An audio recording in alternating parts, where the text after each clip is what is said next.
So it's not meant to be funny.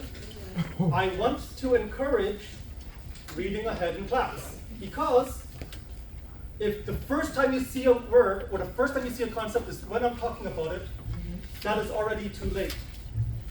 Right? A lot of times what's going to happen is you'll see it for the first time, you'll be like, oh yes, I get what Mr. Phung's talking about. You go back home and then you're like, actually, I completely don't understand it now that I look back at it.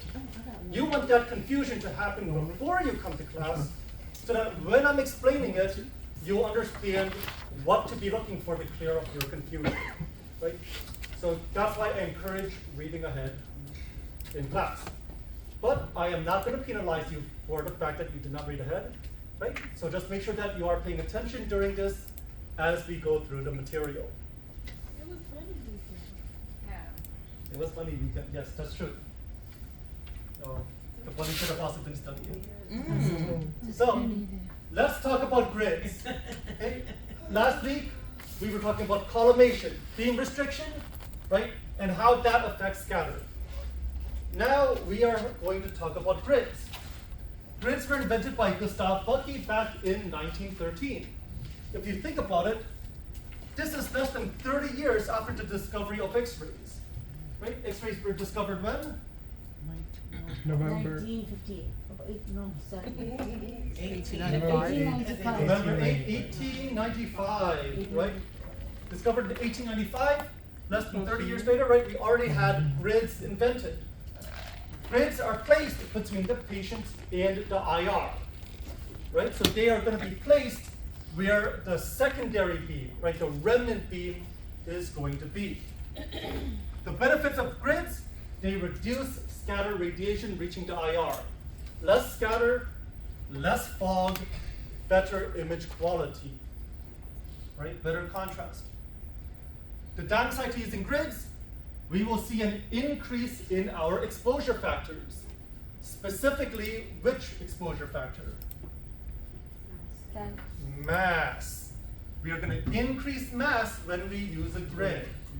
Okay? And when we increase mass, that increases patient dose.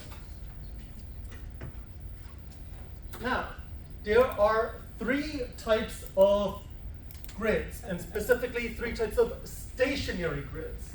What does the word stationary mean? Stand still. Good. Stay still. Stays in one spot, right? We're not talking about the letters and stamps stationary.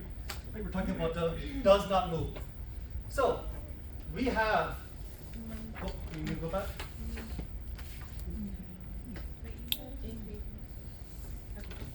So we have wafer grids. Wafer grids are very basic. If this is your IR, your wafer grid goes like this. It just lays on top of the IR like that. Okay. So over here, right, we would have an example here of a wafer grid. It just sits on top of the IR. Then we had grid cassettes. A grid cassette had the grid built into the actual cassette. Right, so this is my cassette, right, and I can open it up. There would be a pre-built grid, like as part of my cassette. So you couldn't do a non-grid with that kind of cassette, right? That kind of cassette would always have a grid. Yes? So how does that actually improve the image if all of our exams are going to have that reduction in contrast or increase in contrast? Does it actually improve the image? Yeah. So the grid, if you used a grid cassette versus a regular cassette, then you would see an improvement in your image quality. You would see an improvement in specifically your contrast. Right? You would see less scatter if you used a grid cassette versus a normal cassette. Now, keep in mind, grid cassettes were part of film screen. Right? We're using digital nowadays. So the grid you are most likely going to see, now that we are in the digital age, is the grid cap. This is a grid that snaps onto the outside of the cassette. Okay? So when you're doing protoboards, right, and you've got like that white grid or the black grid, and you like put it on top of the outside and it kind of like holds the cassette in place. That is a grid cap. Does that make sense? Yes, sir. Okay, in fact, actually, give me one moment. Let me bring a grid cap up for you to We have seen it in portable. Did anybody get it right? Did anybody get this question right? This, yeah. You got it right? now. On the quiz? Uh-huh. No. I thought you said it's 2 words. No. you No, said- I was saying snap on. Oh. Like, because that was what the question Oh. said. I was just joking. I put But, portable dude, cassette. dead ass. I didn't get a single one right. Yeah, I know me that for a neither. fact. I'm like Oh, you got part of it stressed. right? I was Snack trying on to grid do- cap. stressed. He and I made what happened? You just say snack on grid cap. Hella late. What did I do? Nothing. She got a question right. Oh, good job. You got that right, Shane? No. Oh, you did study. said She you- No, I did study say PRE. say She told me. snack on grid cap. Yeah, that's what she just said. That's the answer for number 1. Yeah, but I didn't say, that wasn't my answer. Here is a Like, I grid was just cap. joking. Yep. Great. So, have you all seen these in portables? Mhm. Yes, sir. Right? Very So- heavy, sir. No, not heavy. That one's Oh, like. that's That's it. subjective. Go on, throw it like a frisbee. This, Let's not. So you see it snaps onto the outside, right? Right. Holds it in place. Right? So this is our grid cap. A wafer grid, right, wouldn't have this stuff on the side to hold it in place. A wafer grid would just lay on top of our grid instead. Okay. So any questions about these 3 types of grids? so I have a Yes, question. Shaheen. So if it is loosely placed like a paper, Mhm. then how does it stay then? You just don't move it. You put it between the patient and that. You just place it between the patient And and then the. just hope it doesn't move. Yes, Rachel. Are those the 3 different ones, like the pictures on the? Yes, so this is an example of a wafer grid. This is an example of a grid cassette. You can see the grid built in here. This is where the film would go. And then over here, this is our grid cap. This is the one you just saw. Oh. Yes. Are these the only 3 or are you going to show more types? So there are many ways to classify grids, right? As far as their structure goes, how they attach to the cassette, these are the 3 ways they can attach to a cassette. Wafer grid, grid cassette, and grid cap. So you know the one in Bone Clinic where there's like a thin plate where they just like put on top of? Mhm. So yeah, that would would fall be on like the a wafer? wafer grid. Okay. It just goes loosely in front or, in your case, right in front of the IR, right? It just slides into the bucket, right? Mm-hmm. Mr. Phung? Yes. So, we're not gonna need to know like materials that they use or anything like that, right? Materials that they use. For the grid specifically, let's say one Oh. was made with aluminum, one was made with That's a lead. great question, actually. I'm really glad you brought that up, Jay, because We do. radiographic grids are made of 2 alternating types of materials. Yay! You have your lead strips. So these lead strips are your grid lines. These are made of lead. So these are radio opaque.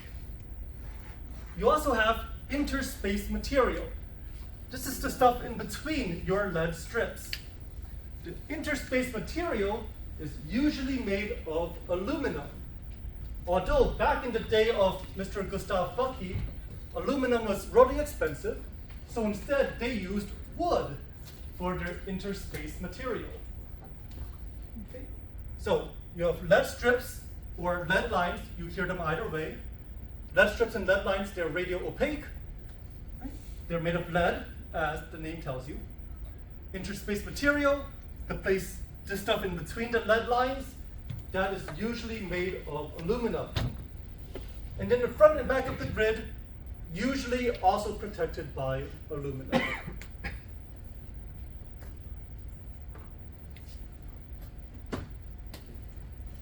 So yes, you do need to know these materials.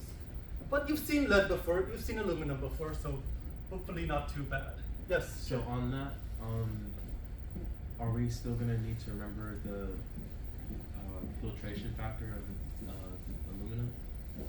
You do need to know the filtration factor of aluminum, but that won't be necessary as far as grids go. So they're not accounting for that when they like make the grid? You do not need to worry about that as far as the grid goes. You don't need to worry about those calculations. Okay. Are we okay to move on? Yes.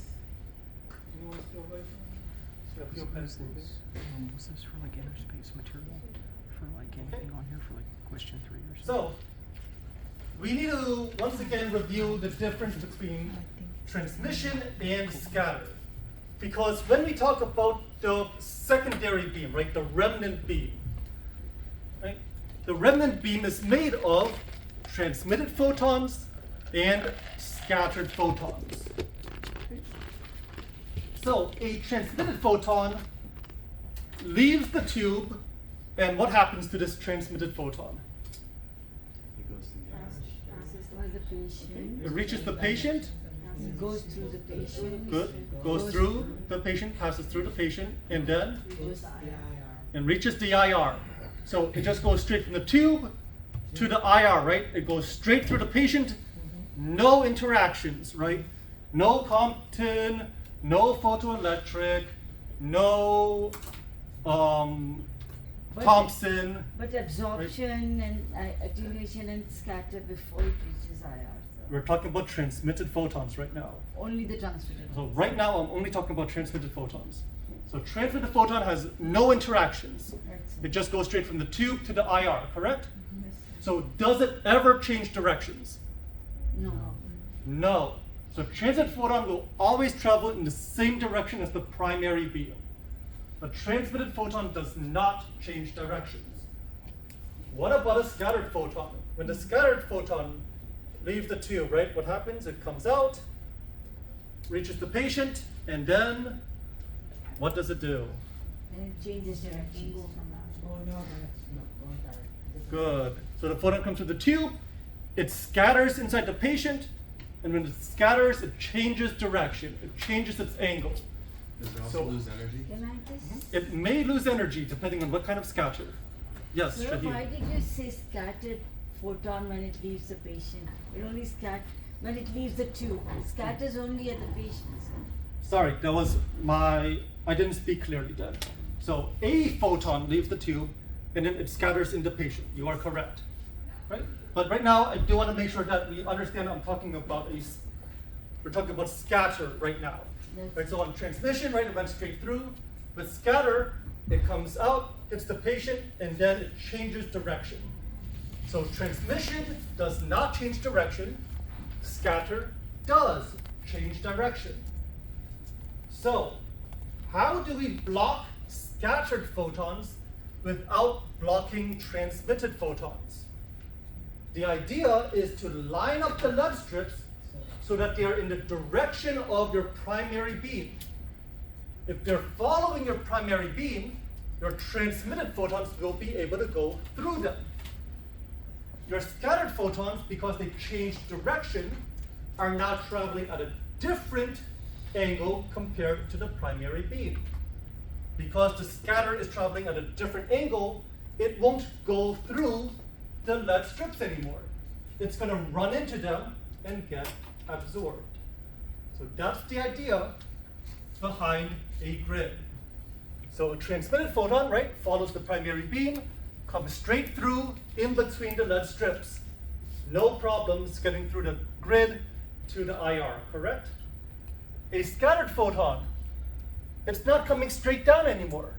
It's coming at an angle because of the scatter. And because it's coming at an angle, it runs into the lead strips and it gets absorbed. Does that make sense? So it's kind of like when they're going down, they go through a door. Mhm. When they go absorbed, they're kind of like just cutting through and being absorbed. Mm-hmm. So it's, Instead of like going from the front door to the back door and like head through the window. Does that make sense? not quite. Yeah, like they're going through. Mhm. The back door would be the IR. Like the Um, front door. So back door. I guess for me, I think of this kind of like bowling. right? A transmission is like you rode straight down the bowling lane, right? And as long as it doesn't change the angle, and photons don't curve, right? So we're not doing anything fancy like that. As long as the ball goes straight down the lane, it'll make it to the end, right? But if your ball suddenly starts going off at an angle because scatter, it's gonna run into the ditch, or what is it called? Gutter. The gutter, thank you. And then you lose your points, right? You don't get the points for that round. So, right, transmitted is your strike, and then your scatter is your gutter ball. Scattered would be the gutter ball with the rails. No rails. No rails? The gutter absorbs the scatter, so it never reaches the IR. Right? I see. Now, if the angle of scatter is low enough, right? So maybe the scatter is not coming straight down, but it's coming at a very slight angle. Maybe it's coming like this, right? Then it'll come here, it'll exit here, and it's able to get through your grid still, right? So the grid does not remove all scatter. The grid just removes scatter that has a big enough angle. Does that make sense? The grid will not remove all scatter. It just removes scatter that is at a big enough angle that it ends up becoming a gutter ball. So it just reduces some of it. Reduces some of it. So it's like hitting the gutter right at the end of it. Right, It so would just attenuate slightly. exactly. So it's like you're bowling, but instead of a strike, you only knock down like the corner pin. Right? So what does the grid do again? It Reduces some scatter, not all. That's right. Reduces some scatter, not all. What was your question? Yes, sure. with the absorbed scatter photon, you said it comes at an angle and it does what? So for our absorbed scatter, Uh-huh. it comes at an angle and it runs into the lead strips. Okay. Because the lead strips are lead will absorb that scattered photon. So it never reaches the IR. So that is how we keep scatter from reaching the IR. You have lead that absorbs it if it's going at the wrong angle. So, yes, Jay. Sorry.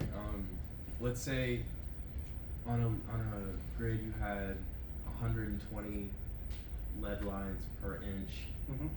Are you talking about the absorption or how it how it absorbs the scatter? How what are you describing there? What property?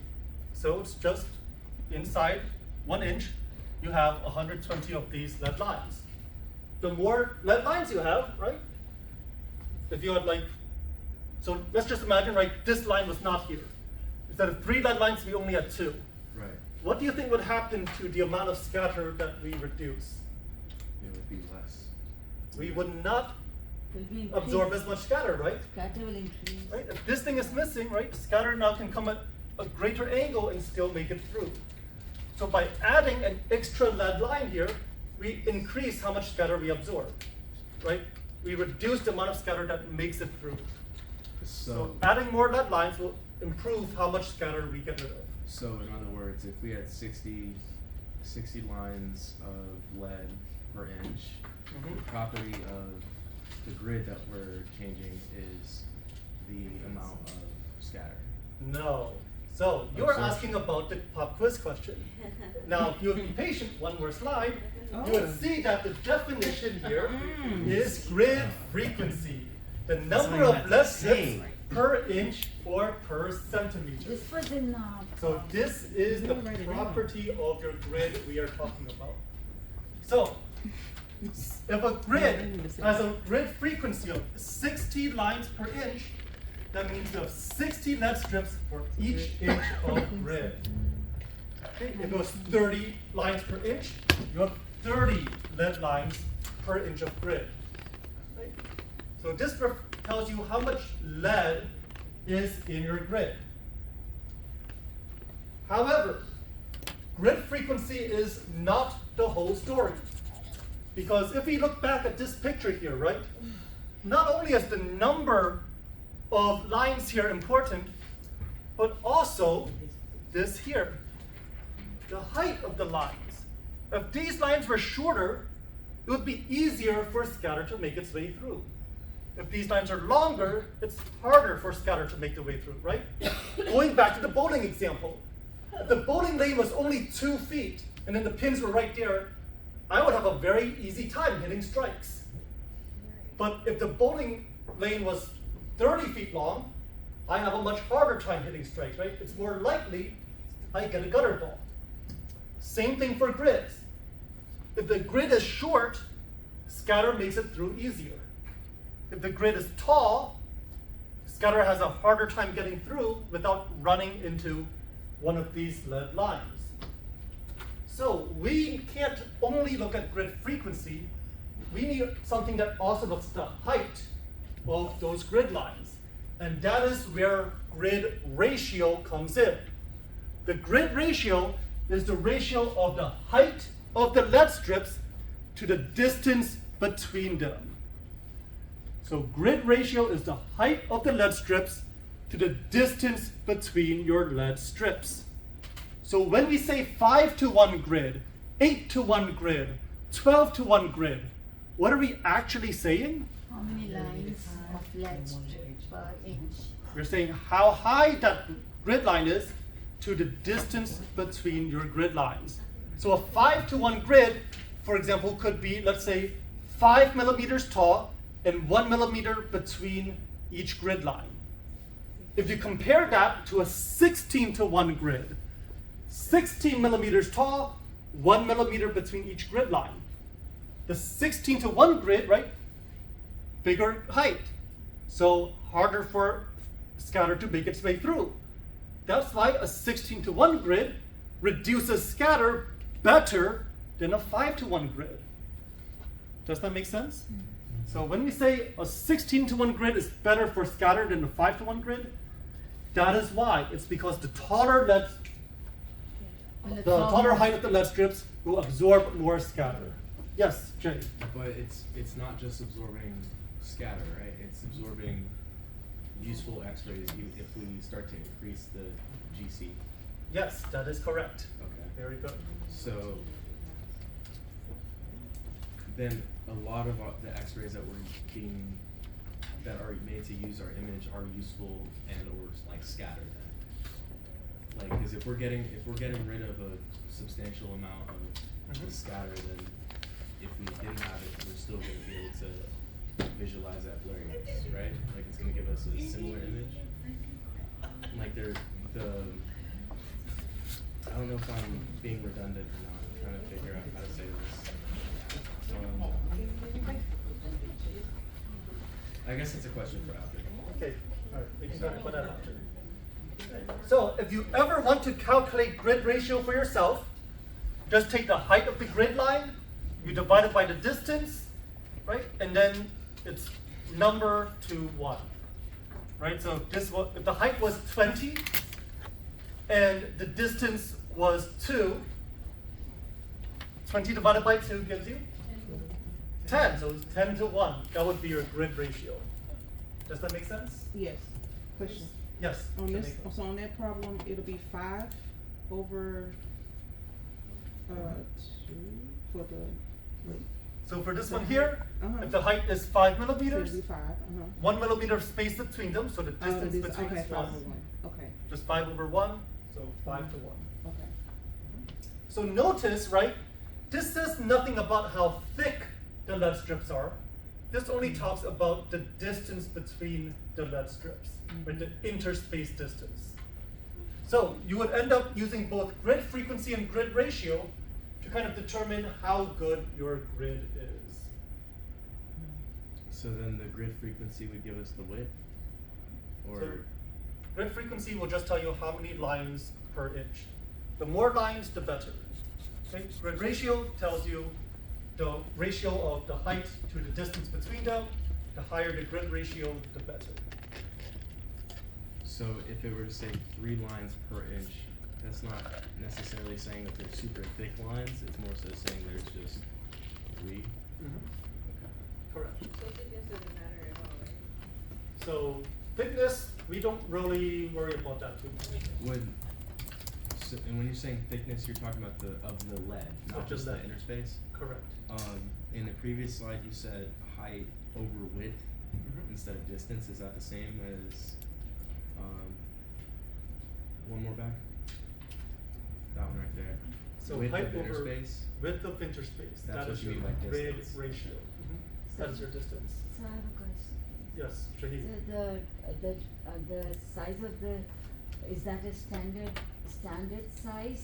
That's why we're not worried about it, or is it the strip, the size of the lead strip, is it of a standard size? That's why we're Width not of worried about it, because interspace. of course if it's bigger or smaller, That's the it distance. will make a difference to us. It will make a difference to absorption and scatters. So you don't worry about the width of your actual lead, you just use the grid ratio and the grid frequency.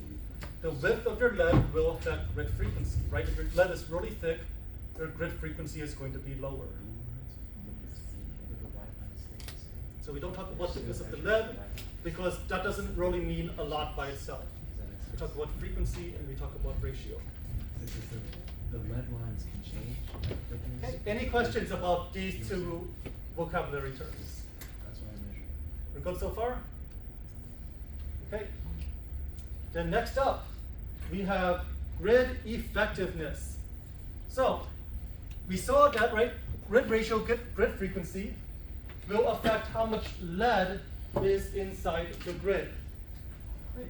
So, how well a grid reduces scatter depends on the amount of lead.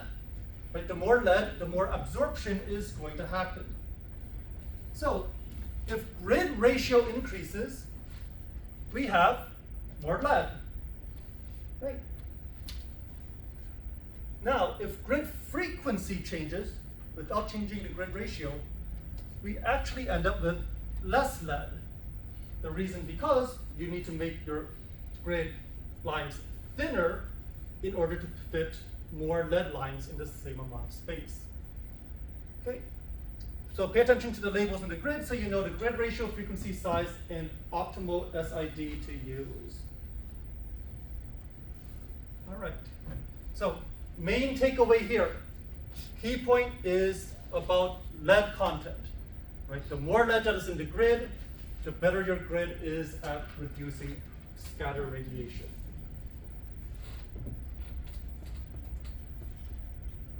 You said more lead, better what? More lead, better at reducing scatter radiation. That is the main takeaway. Okay, right now it is 1:10. So let's take a 10-minute break. Come back at 1:20 and we will continue on. Please be back at 1:20. By two, you can make 4 lines and 2 gathers. So let's get rid of this here.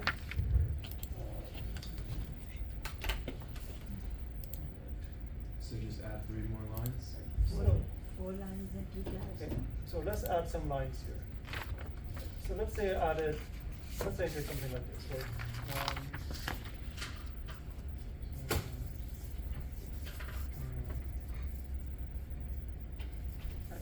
Let's say I did something like this. Is this, so my grid frequency is higher now, right? I've got more, More numbers? I've got more grid line. Whoops. Look over here. Okay. So, Frequency is. okay. Oh, the arboretum. Yeah. So here, right? Oh, yeah. Looks pretty good, right? Still looks like Yeah, too that's high right. to one across, right? Too high to one across. But notice what happened to the size of these grid lines. Smaller. They became a lot thinner, right? So in order to squeeze this third one here, I have to make all my grid lines a lot thinner. So we actually lost lead when we did this. So you're trying to keep grid ratio the same, but increasing grid frequency, you actually end up losing lead. How is the width the same? If you're Here. adding the, Because he shaved some from the greens on the sides. okay? If you think about No. like how much he lost on each like left and right side, he just put those two together in the middle.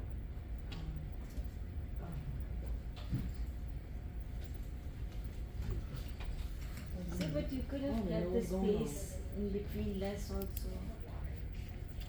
if I made this if you didn't want space, to, if you didn't want to change this frequency, if I made this, wait, what do you mean if I don't want to change it? if you didn't want to change the frequency, then So, you could have put two gaps. so the whole example here was to show what happens when you change frequency. So I'm trying to change frequency without changing the grid ratio.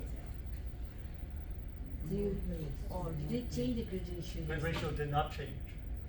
This is still a 2-to-1 grid because it's 2 high, 1 across. What will happen? What do you mean by 2 to 1, sir?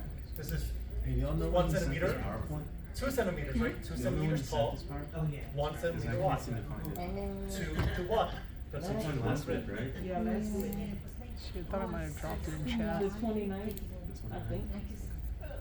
All right. 28th. Lo siento. Okay. Let's go back to talking about grids. Right, so welcome back, everyone. Let's talk a bit more about grids. So, earlier, we classified grids into 3 types, right? What were they? Wafer, grid cap, And grid cassette. grid cassette. Right, so we have those 3 types of grids. But that was only about how grids were located in relation to the cassette, right? Were they laying on top, were they part of the cassette, or did they snap off? Now we are going to talk about grids in terms of the orientation of the lead lines. So when we put these lead lines into the grid, we can do it in 2 ways.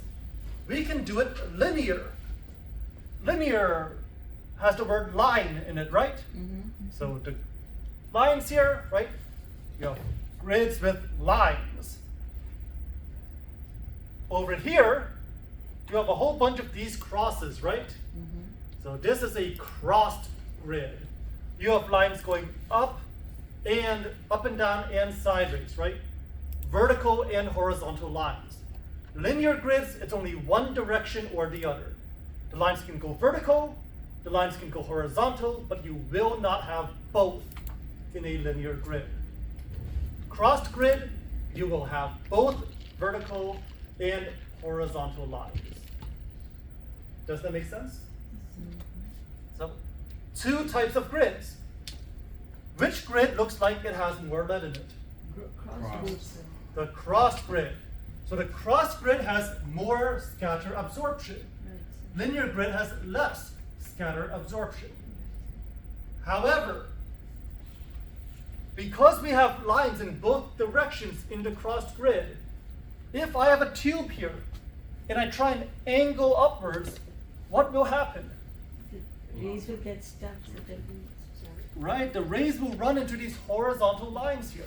like see, On the linear, if I angle upwards, what's going to happen? sun might go through some. Nothing. There's nothing blocking the X-rays going at an angle in this direction. You see that? So, I'm allowed to angle on a linear grid.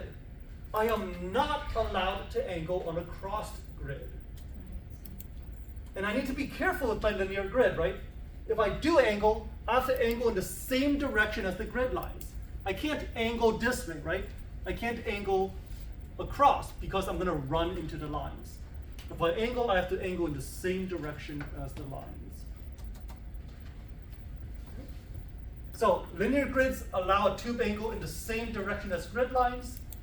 Crossed grids, no tube angle allowed. Does that make sense? Any questions about these 2 patterns here? For this, yes. Are there more patterns? Yes. No, kind of. We'll talk about it. It's complicated. What Okay, is it? so when we talk about linear grids, right? Only a single direction. We can say, well, which direction the lead lines run in. If the lead lines are going short, right? These are the short lines. That's short dimension linear grids. If the lead lines are going longitudinal, right, along the long axis, then that's a long dimension grid. Okay? So linear grids can be further divided into short dimension or long dimension. So, as an example, let's imagine you were doing let's imagine you're doing an AP C-spine X-ray. An AP axial C-spine X-ray, right? How much angle do you use on an AP axial C-spine? 15 degrees. Good, like 15 to 20 degrees cephalic. So, how is your cassette oriented? Lengthwise. Linear. Great. So you're using a lengthwise cassette, you're angling cephalic. You have a choice between one of these two grids. Which grid would you use for that AP axial C-spine? Short dimension, sir. Why short dimension? Because it's in the same direction. It won't come in our rays. It won't block our rays. This is your short dimension grid. What's the problem here? You need it the other way. How are you, what orientation was your cassette again? Oh, it will be portrait. Your Oh, God. cassette is lengthwise. So the lines would be going like this. Oh, I see. If you try and angle, what's going to happen? You get stuck, sir. You get stuck. So what Long- kind of grid would you Long want? for? dimension, sir, because you're going to use it portrait. Okay. Does everyone agree? Long dimension. When you want the lines like this, along the, bless you, bless you. Short dimension. One more? I'll use one. 3 for 1. Okay. So long dimension grid lines, right? So that you can angle in the same direction as them. Does that make sense? Yes. Okay, so that's your difference between short and long dimension. You need to know which way you're going, right? So you can choose the correct grid. So why are they oriented like that then? Yeah. So if you're doing something crosswise, right? So let's say you were doing, let's say you're doing a clavicle, AP axial clavicle. Now, which one would you want for your AP axial clavicle? Of course, the short dimension, sir. Now you would want this, right? Because your clavicle, you would put the cassette crosswise, Landscape, yes. and you're angled this way. So you want the grid lines along the short dimension now. Oh, it's a- Okay. So it all depends on your cassette, the orientation, what you're trying to do. Can you show me the cassette and how you describe the short dimension again? Right? So if this is your cassette, right? So we're doing a clavicle, right? Axial clavicle. So you need to be able to angle this way. So now you want the short axis to have your grid lines. If your long axis had the grid lines, now your angle would be crashing into it, and it would block your X-rays. So is this short or is this long? Because I feel like Short is how, short depends on the length of this line, right? So this is short versus this being long, right? So on your 10 by 12, right, the 10 is the short axis, the 12 is your long axis. Okay. So the grid lines go I like see this what on your you're short.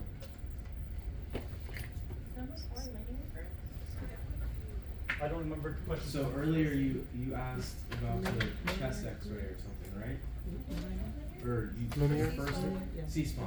So No, 3 is high. why would we use a short dimension then for C-spine? You wouldn't. That's You would what use a said, long though. dimension. I think didn't you point it to the top one? So short dimension you would use for clavicle, long dimension you would use for C-spine. So long for lengthwise, L and L. Because If you're angling cephalic and caudate, yes. Okay. That's so old, that's so good.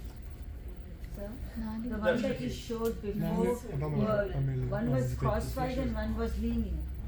There was crossed and there was linear, yes. It's called crosswise or it's called No, cross? it's called crossed. Just crossed. Crossed.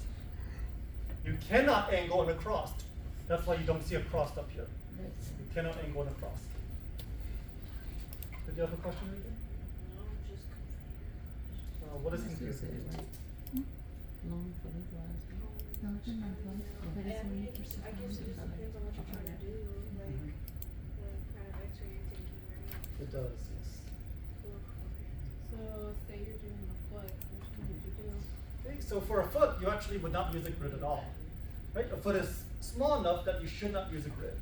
But let's say you insisted on using a grid. Or maybe you had a patient that just had a very big foot. Okay? Like Bigfoot, right? Let's say you have to X-ray Bigfoot. Can you use a grid if like they're super swollen? Or if they're super swollen, sure. Okay? So you're doing Bigfoot, or maybe it's a super swollen foot, or maybe it's both, it's Bigfoot with a swollen foot. Okay? So, how do you orient your cassette on a foot? Portraits, Not Portrait. portrait, not portraits, So the landscape. dimension. That's right. A foot is portrait. Your AP foot, your AP axial foot is portrait. So yes, you would angle like this, so you would want long dimension. So for the hand as well? So if you're not, yeah, if you're Hand not, has no angulation. so what do you do? So it if doesn't you- Oh, matter. yeah, okay. So if you don't have an angle, If you don't have an angle, it doesn't matter. okay, so, okay. It's, So you're, it's the length of the board is up to cassette. the length you want, it's short, For a foot, or for what anatomy? but. If- So if you're doing a When you foot, put it, when you put it again, aren't the lines supposed to go the way that the board correct. is going? So the line should go like this. So you were using the shorter dimension? So is this short, or is this short? Is this shorter, or is this shorter? Oh, okay, you're talking about length, Length. of the Length and width. set, to know which way. But Correct. again, if you do lateral foot, you'll do portrait. Lateral foot has no Landscape. angle. Landscape you won't do. Lateral foot has no angle, so it doesn't matter. So only Lateral foot has no angle, so it doesn't matter if it's short dimension, long dimension, or crossed. All of them are fine. So if you're doing a hand, hold on, we gotta go back to the hand. Okay? Okay, so if you're not angling anything and we're talking about the length, correct? To determine which dimension we're It using? doesn't matter. If there's no angle, it doesn't matter which dimension. Okay, so I can use long and still, Correct. If you're Okay. doing a hand, you can use long, you can use short, you can Okay. even use crossed. okay, Right? You don't even have to use linear in that case. okay. It's the angle that suddenly That makes it changes, important. okay. The best is to use cross because it absorbs more, right, sir? Depends on what you're trying to do. It all depends on what you're trying to do. Okay. so all this in mind, let's say we're shooting a KUB on a patient with ascites. Uh-huh. If we wanna use a grid, are we gonna use the cross or are we gonna use the short? If you want to do a KUB, so, all right, let's think about this. We want to do a KUB on a patient. Ascites, no ascites, doesn't matter. Let's just say we're trying to do a KUB on a patient. What situation are we in? Are we in the room? Are we doing a portable? How are we trying to do this KUB? Where are we at? Let's say CC, they have ascites. Okay, so critical care. So you're gonna bring in a portable machine, right? Mm-hmm. With a portable machine, are you able to guarantee that you will be vertical with your tube? No. No, No. Is there a chance that you will be at a slight angle with your tube on a portable? yes. Yes. So do you think you should use a crossed grid on a portable? No. Most likely not, right? If you use a crossed grid, you're at a much higher risk of causing issues, right? Of having it at an angle, having absorption you don't want. We call that grid cutoff. You're at a much higher risk of grid cutoff when you do a portable with a crossed grid. So in that case, you would want to use a linear grid, right? Which type doesn't really matter too much because you could screw up your angle in any direction. So on a portable, it doesn't matter. You just choose one of these two and hope that you don't screw up your angle. But sir, in KUB, but there are definitely two images. One is this way and one is that way. So, So- for this way, you'll use that one as So well. like I said, it does not matter because on a KUB, you should have no angle. Oh, I see. I understand. But on a portable, you could screw up your angle. But you don't know which way you're gonna screw up your angle. You can mess it up this way, this way, this way, this way, or some combination, I right? understand. So it doesn't matter which grid you use, because your angle could be off no matter what. As long as you use a linear grid, you're safer than using a crossed grid. Yes, Jay? So, I guess this is a more KUB specific question, Mhm. but given that our cassette would likely be crosswise, you still say that it Does doesn't not matter? matter. Doesn't matter? It does not matter. Because you can screw up your angle in any direction. So you can have a crosswise grid that is short and long, or not necessarily and, but like or Okay. I just noticed that. Yes, that is correct. So then we've got like a lot of grids then. There's a lot of possible grids. You need to know what kind of grid you have when you set up for an exam. And the grid must have lead lines. If your grid does not have lead lines, that is not a grid. That is a sheet of aluminum. Which is also known as. Which is not good enough for any absorption. No, that doesn't do anything. So, let's talk about our next categories of grids. Not only do we have linear and crossed grids, we also have parallel and focused grids. Another name for parallel is non-focused. So, this describes the angle of your grid lines.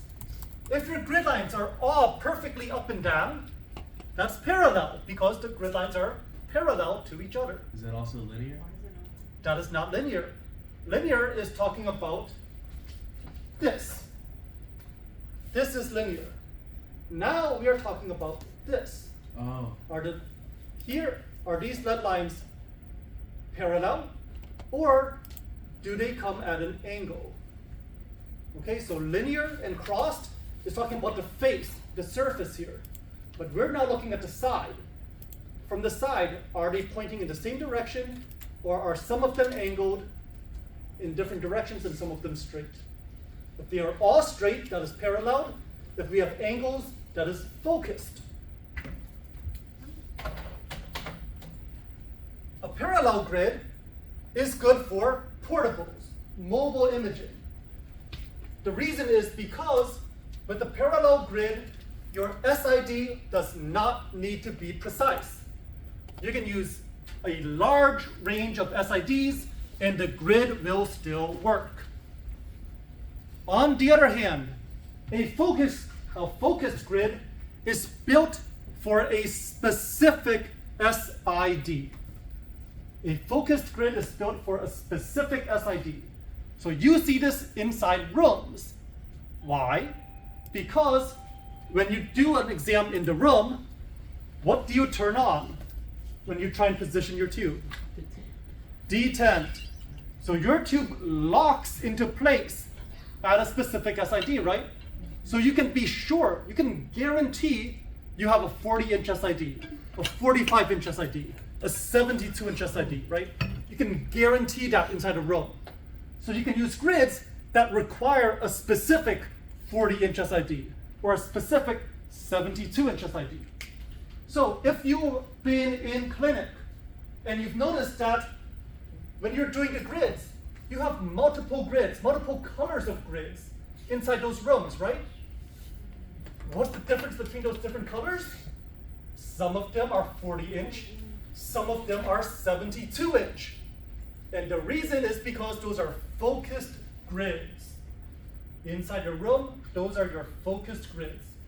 If you have a specific SID associated with it, it is a focused grid.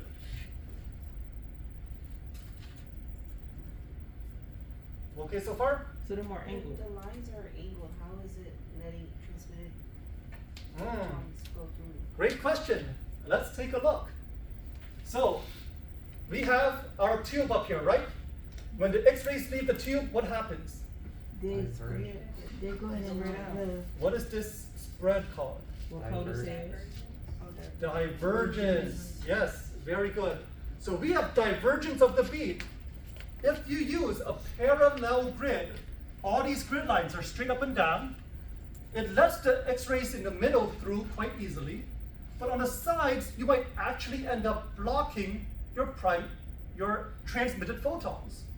Because your transmitted photons are coming at such a steep angle, they run into your grid lines. However, with a focused grid, now these lines are angled, and they are angled to match the divergence of the beam.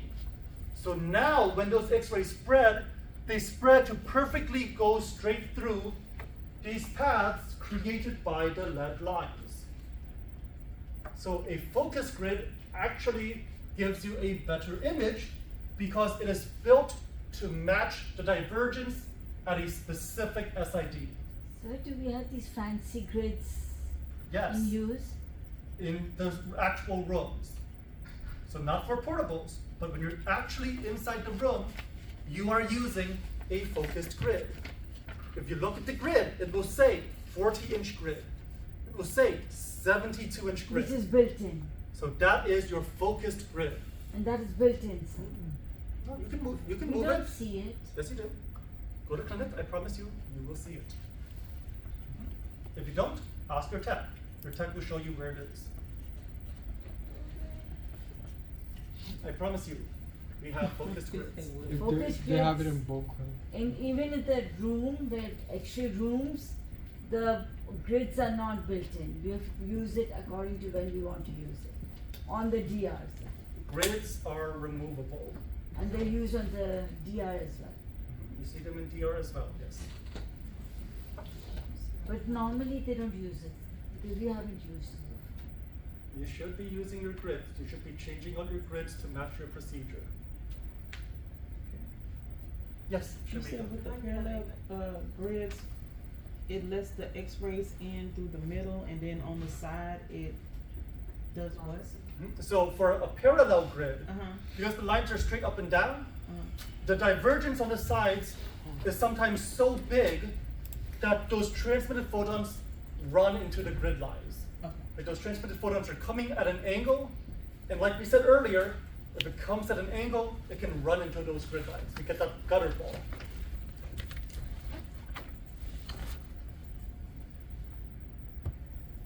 You said just track. So yes, so these get absorbed by the lead lines, and so you have less transmission at the edges here. That's why it looks whiter here on the image. Yes, John? So are these parallel and focused grid with linear, or is this a completely Correct. So you can do them in combination. You can have a linear, parallel, linear, focused, crossed, parallel, crossed, focus. And then you can have a grid cap, linear, parallel.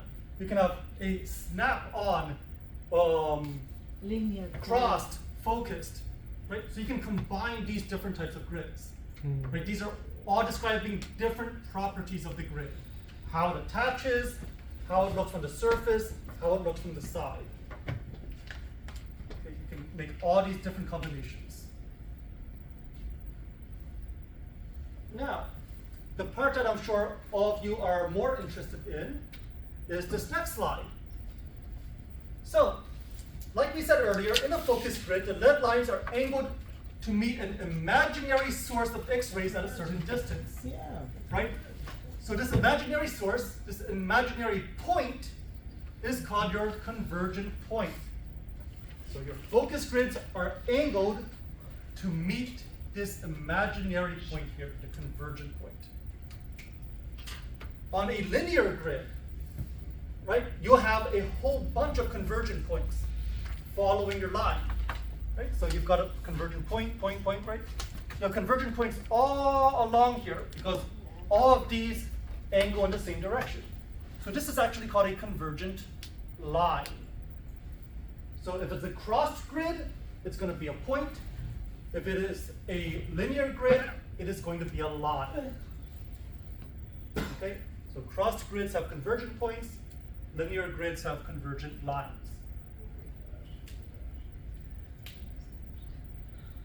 Okay, and remember, this is a crossed focused grid.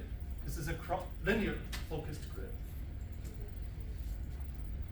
So the distance to this convergent point is our focal distance. So from here to here, that is our focal distance. The focal distance is basically how far away the grid should be from your X-ray tube. In other words, that's basically like your SID. Right? So the focal distance is like the optimum SID you should be at. However, just because you're not perfectly at that SID doesn't mean the grid won't work. So we actually have a little bit of wiggle room. We have some leeway. So we actually have something called a focal range. So yes, this is where the X-rays are coming from, but you could be anywhere within, let's say, this range, close or far, and still have your divergence pass through those lead lines. So you actually have a focal range, the range of SIDs you can use the grid at. So even though the grid is a 40-inch SID grid, you could maybe use that grid anywhere between 38 inches to 44 inches of SID, right, depending on the focal range. Does that make sense? So like the focal distance could be 40, but the focal range could be like 36 to 42. Right, so you can use it anywhere in that range, even though the focal distance is 40. But can you use it on a 72-inch SID? No, right, that's outside the focal range. You would need a new grid that has a focal distance of 72. Okay? Sure.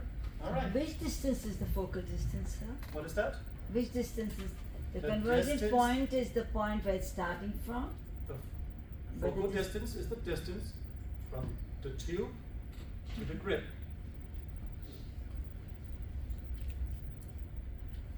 Okay. So, common focal ranges.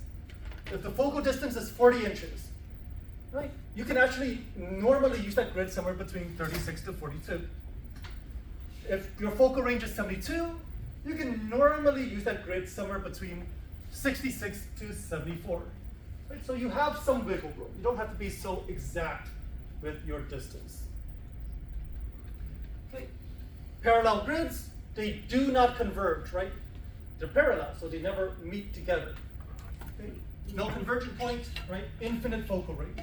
So doesn't matter what SID you use, it's okay with a parallel grid. That's it. Thank you.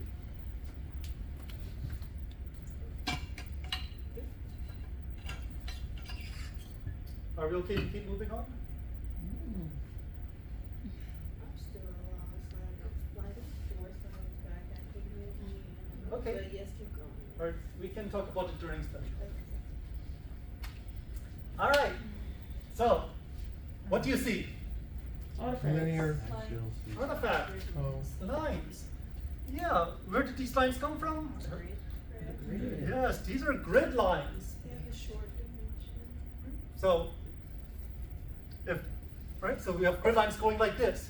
If the grid lines went like this, right? This would be Long. short. Would it be short? The distance is short here, right? These lines are longer, Mhm. so this is long. So this is our long, right? This is our short. Yeah, but it's supposed, those lines are supposed to be there, right? But we're not supposed to see these lines, that's correct. Why do we see grid lines on this image? Because it's a short, right? It is because They put a grid in front. grid lines have width.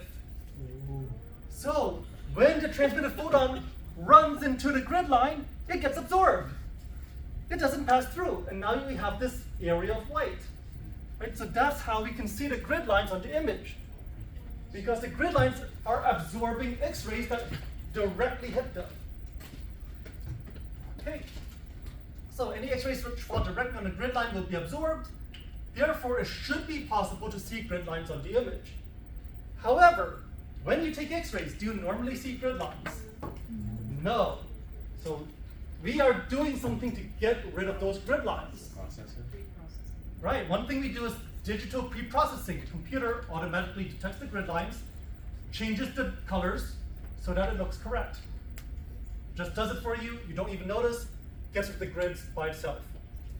The second thing we can do is we can physically remove the grid lines from the image through motion. So, let's try an experiment. Yeah. Put up your fingers, put it, right? Close one eye, hold up your fingers. All right? If you have your fingers here, can you see through your fingers? You can see in between them, right? Mm-hmm. But what about like behind your individual fingers? Right? Like for me right now, Mansi's face is blocked out. I can't see Mansi's face. But now, just like Shaheen's doing, try wiggling. You can't see me. Do you see how you can suddenly like see through your fingers? Right? So, by adding motion, right? By adding motion, we can get rid of those grid lines. So, aside from stationary grids, we also have moving grids. Yes, Jay. You got a question? I did and do, but let's wait for you to finish this. Okay. So, along with stationary grids, we have moving grids. These are also called reciprocating grids or reciprocating buckies. Okay, so you have a bucky which holds the cassette and holds the grid, and this bucky is able to oscillate, it's able to move, it's able to wiggle. Right? And so when the grid wiggles, right, now it lets the x-rays through. Right? Now the grid lines get blurred and they don't show up so obviously on the image. Right? It's just like how when we do a spine, lateral T-spine. What is the breathing technique for a lateral T-spine?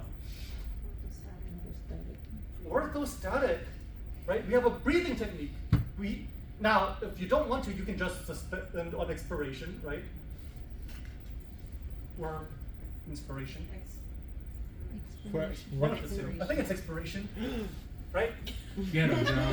Get him, John. I don't care because we use breathing technique, right? I don't care. We have the histogram. I've passed the registry already. Why do we use orthostatic breathing? What's the purpose of having them breathe in and out while trying to get the T-spine? Blur out the ribs. To blur out the ribs, right? Same idea. The ribs are there, you move them, you blur them out. The grid lines are here, you move them, you blur them out. Yes, Jay. So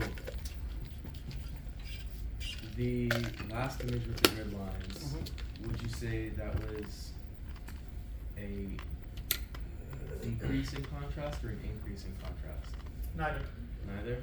So with this, It was just I know not that our processing, pre or post, whatever, is gonna get rid of that contrast, but let's say if it didn't, how would that affect our image? It's just an artifact. Artifacts don't deal with contrast. But it would show up on our image as the whole thing is blurry, right? What would show up as blurry? If you have an oscillating grid, Yes. instead of it being white in one spot, that white is now in a lot more spots, right? Even though it's catching like a lot of those x-rays and moving around, it's still gonna hinder the image, right? Okay, I see what you're talking about. My response would be that The processing takes care of that. don't concern yourself with whether or not that affects contrast. It most likely will not. It most likely will not affect your contrast.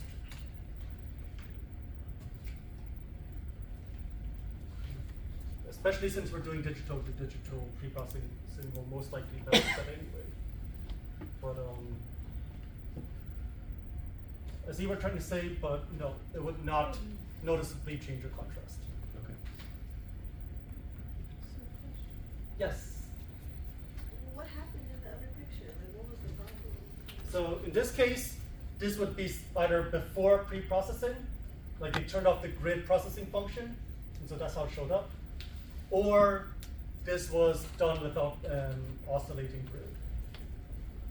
So the grid lines are showing up. Normally the computer would take care of this for us. In this case, they most likely turned it off to demonstrate what happens when it doesn't. How fast does the thing oscillate? That's a great question. Like, I would need to do Really some fast? additional research on that. And that's why it's I'm just like, trying to think, like, does it go like this? yeah, Oh. see that bit. Or is it So, going in order like to do Mr. Krabs? the parallel, you have to have the In order to use any grid, you need some way to deal with the grid lines. every grid has this Right, so nowadays with digital, we just use pre-processing to get rid of it, right? If you were doing this with film screen, right, there's no way to pre-process a physical film So you need a physical method to deal with Okay. the gridlock. So that would be your moving bucket. All right. An old friend. Grid performance. So we are talking about our grid conversion factor now. Okay, also known as the Bucky factor. Okay, so there's a second name for it. But our grid conversion factor, or GCF, is the mass with the grid over the mass without the grid. Right? So if we have no grid, your mass with no grid is the same as your mass with no grid. Right? So this is going to be 1. So that's why with no grid, your GCF is 1. If you're using a 5-to-1 grid, now you realize, okay, I need to use double the mass compared to with no grid. So 2 over 1, that's why a 5-to-1 grid has a GCF of 2. Right, so these are all just experimentally determined, right? We try it out, shoot some X-rays, see how we change the mass to create the same intensity, the same exposure, and then that is how we get those GCF values. Okay, so these things here, right, that I asked you to memorize, that you still do need to memorize, that you cannot forget. Right, these here, that is where these numbers came from. And so we can use these numbers inside our good old trusty grid formula. Right, so that is our formula to maintain exposure with a changing grid.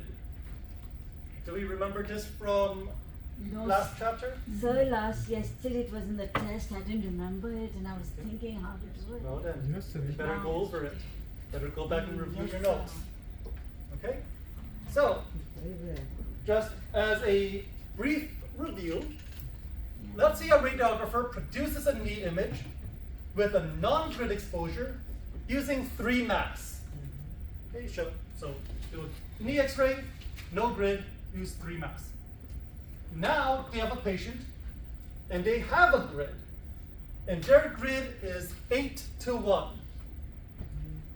What mass should they use to get a comparable quality image? Right? By comparable quality, what do we mean? An image with similar exposure. So this is maintaining exposure, right? So we need to maintain exposure when we change our grid. So, Hey, Mr. Phung? yes. For SLC, they gotta cut you in front. Yes, that's right. Okay, SLC, if you would please follow Mr. Donahue. All right, don't go over anything too complicated. All right. In the meantime, under God, we're gonna talk about a little. Yes, that's right. I've hidden cupcakes back here. No, I'm kidding. We're the ones taking the break. We're the ones taking the break. That'd be nice. Okay. So, no grid. We said the GCF factor is 1. All right, Janelle, what is the GCF for an 8-to-1 grid? 4. Very good. Okay. And what is our initial mass here, Samantha? Initial mass is 3. 3. Great. So we take this, and we can plug this into our equation here. Right? Mass 1 we said is 3. GCF 1 we said is 1. GCF 2 we said is 4. Right? So we plug that in, and then we do our little cross multiplication, and we should get X is equal to 12. x is equal to 12. Right? So that is how we come up with our new mass. Does that make sense? Yes. All right, let's try one more. This time a little bit more complicated. A shooter X-ray uses 8 mass and a grid with grid lines that are 2.4 millimeters high and separated by 0.4 millimeters. What mass should be used if the grid is removed? So, we're still trying to do our maintenance using grids, right? What information do we need to do our grid equation? GCF. We need our GCF. How do we normally find our GCF? It's given to us on a nice chart. Given to us as what? In a chart. as a ratio, as our grid ratio. But you don't have a grid ratio here, do you? That's correct. But we just talked about the definition of grid ratio. You just divide that. What is a grid ratio? It It's is the height. The height divided by Divide by the over distance. distance. Oh, that's too So you just do one extra step, And you divide and let's 2.4 divide this by first. 0.4. Right, 2.4 over 0.4. What does that give us? It's like 0.06 or 0.4. something. 4 divided 6, sir. 0.06. It is 6. So what kind of grid ratio do we have? 6 to 1. 6 to 1. What So about that is 6 to 1? perfect. A grid conversion factor of 3. So Very why good. 6 to 1, sir? So, 6, yes. right, but- so our grid ratio is height over distance. So 2.4 over 0.4. So our grid ratio is 6. or 6 to 1. Yes, that's Right? And then we said conversion factor of 6 to 1 is 3. So we just throw this back into our equation. and it Do our is cross multiplication.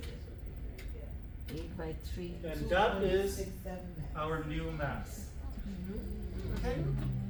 So, we're going to be doing the same stuff we did last chapter, right? But maybe with just an extra twist to it. A little extra. Just a little extra spice. A little extra spice.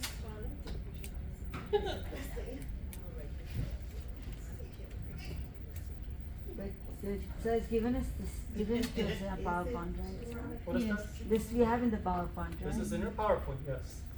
Okay, so, yes, you know.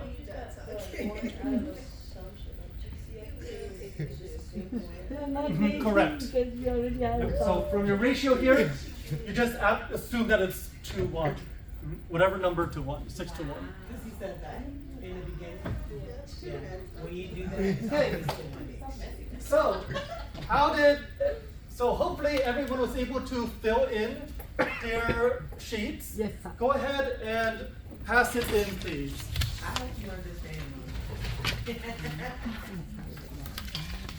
Do you want me to like highlight the answer, like put box on the actual? Sure. Yeah, put a box on the actual answer so I know which Oh, one's your give me a- answer and which one's not. Mine at the max. Yes, but make sure I know which one is the actual answer. Did they all do that?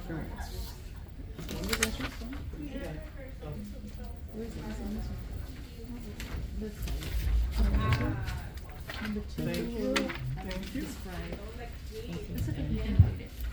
All right. Am I missing any? No, you should put a box so can you see it? Oh, okay, so I think this is probably what it is. There you go. Just trying to get a box. So we can just see it. Over here. All right. Did I get everyone's? Did I get everyone's? All right. Jay. Very good. Here's Jay. Oh, James. Okay. Thank I you. just And flipped it. mine's, yeah. Okay. Did we get Monsi's already? And Cody's. Cody's is not right there. Favorite student. No, you're all my favorite students. For one reason or another, you're all my favorites. That's what they all say.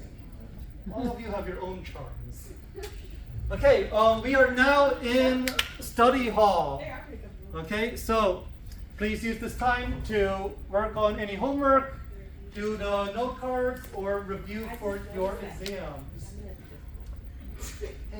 In addition, for those of you who were trying to do the quiz but were not able to,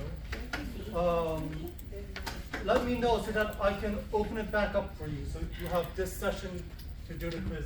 Go on, let me try one more time. Open it up. How many times? Just the two. Yeah, mine messed up too.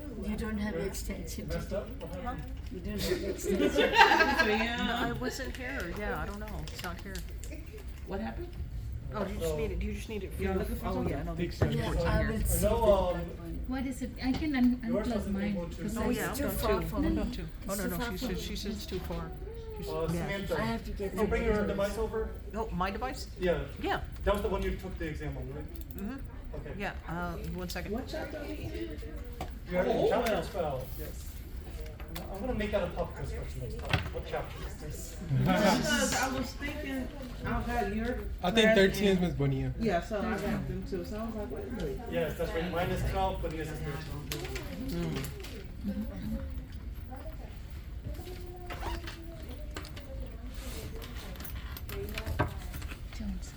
എനിക്കൊരു ഉപകാരം ചെയ്യാം എൻ്റെ അവിടെ നിന്ന് out അതല്ല ഓ ഇതാണോ അത് അവളുടെ ആ ബോക്സ് അവിടെ ചുമ്മാ ഡ്രോപ്പ് ചെയ്ത് ഞാൻ മനസ്സിലാക്കാം thank you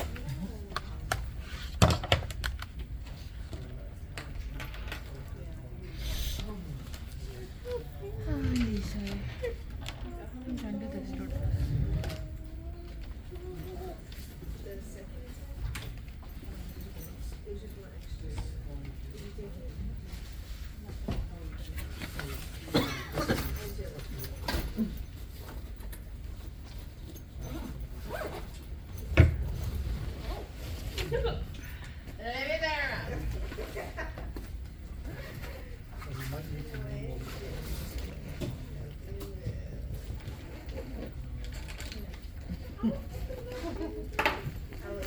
Let me try.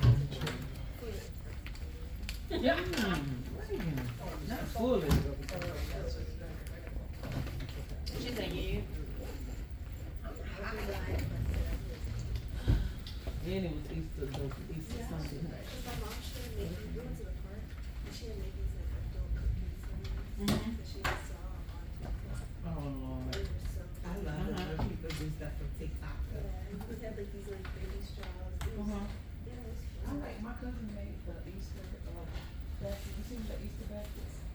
Top where it's like the white pot, they got the rain pot, you ever seen them? And so she made the, Easter bunny, the baskets out of the lollipop, the rain, that was cute. The mixed drinks on TikTok. That's what I be looking at. Yeah, it was I look at the cute. mixed drinks and the desserts. That's what I be making. He's like, that's where I learned how to make the rookie from. The rookie. The rookie. Yeah, I learned that from TikTok. And I learned how to make So look, my shirt like this. I think she's doing a something few else. drinks from Is her door closed? Is she? Oh, Yeah, I want to see that.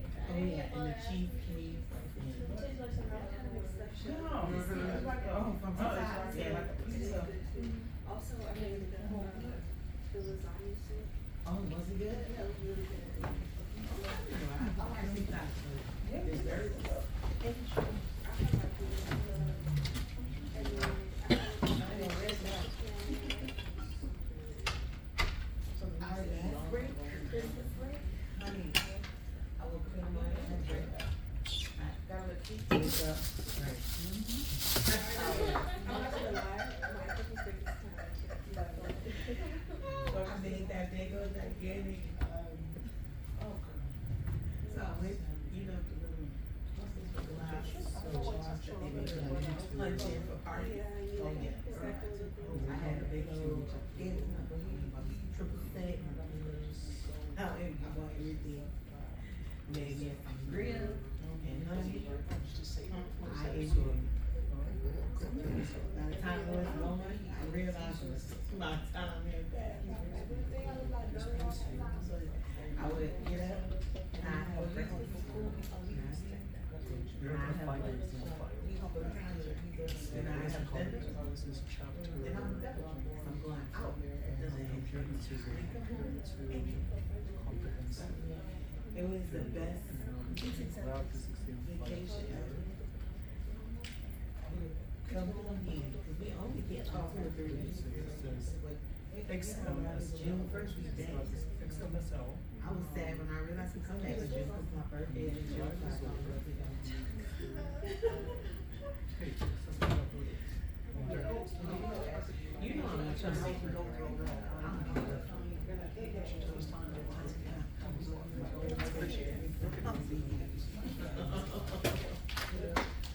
Angelica, so you spoke to Miss Bonilla, I think, earlier. Yes.